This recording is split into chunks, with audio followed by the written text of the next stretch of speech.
Hey there, it's J-Rod here with Zach Scheidt for Rich Retirement Letter, and we're going to do another question and answer session. Zach, great question here from Karen. Uh, Okay. Now that we're past Labor Day, the election race is heating up. What do we need to do to protect our retirement funds and capitalize on opportunities that the election brings up? Yeah, so you're absolutely right, Karen. We are in the thick of things right now, heading into the election season, and I think there's going to be a lot more volatility. So the first thing I'll say is we don't know who's going to win the election or how the market's going to react. There's so much uncertainty, and anybody who tells you they know absolutely what's going to happen is they're probably deceived because it's pretty tough to figure things out with so many different cross currents going on right now. And so, what does that mean for you and your retirement and your investments? Well, it means that it's really important to have a balanced approach and to have positions that will protect your capital and to grow. Those are the two kind of key points. And Karen, you've already hit on both of them. You know that you want to protect what you got, what you worked so hard to save, and you know that you want to be opportunistic.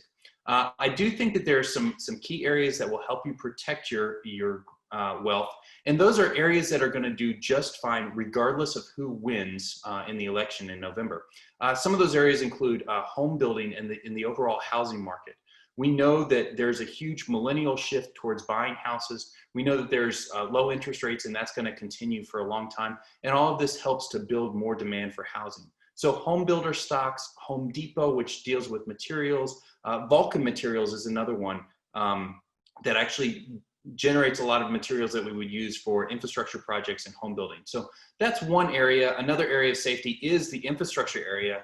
Either way, whether the Democrats or the Republicans take the election, we should see infrastructure spending in the US. And so a Vulcan Materials, a Caterpillar, which makes a big equipment that moves things back and forth, those are some great ways to protect your wealth regardless of what happens in the election.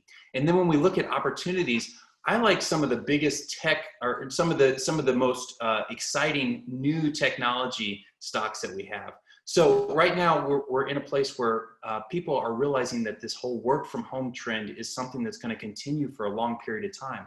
And so many of the tech companies that are making this work from home experience work, those are great stocks to invest in right now, as well as some of the backbone technology companies that are making 5G work and this network connectivity. NetApp, NTAP is one of the names that we've been researching lately that's doing very, very well.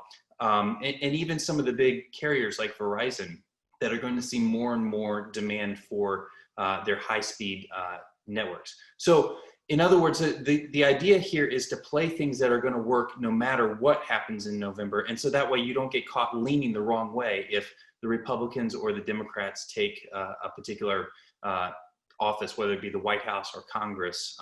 You don't want to be caught surprised or in the wrong position in that sense. What do you think, J-Rod?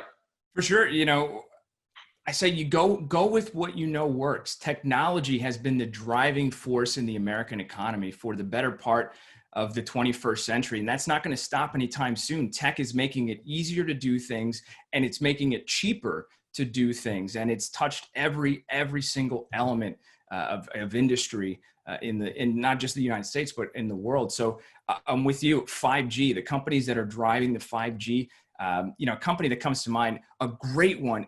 Corning. A lot of people don't think about them as a 5G company, but they are. They make glass that goes into the fiber wire, the fiber optic cable that runs underneath the streets and whatnot. They make glass for your iPhone. Consumer tech. To say, aren't they part of the iPhone supplier group? They are, and they make also big, high definition television screens, which have continued to sell throughout the COVID crisis. You can't go to the movie. We can now, but you couldn't go to the movies for a long time. So people put money there. And I don't see that's going to stop, between now and the election or even after the election.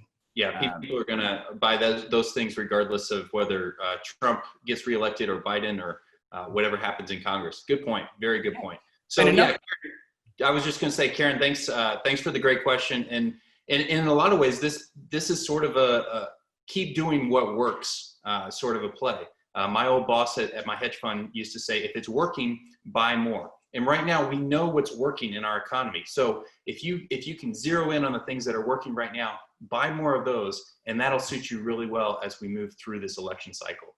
Put so well, Zach. Thank you so much, Karen. Thank you so much for a great question. Again, with this Q&A series, if you have any questions or comments about anything we've talked about, leave them underneath the video, and we'll tackle them in another video. But Zach, thanks so much again for a great Q&A. And on behalf of Rich Retirement Letter, I'm J Rod with Zach Scheidt. See you next time. See you guys.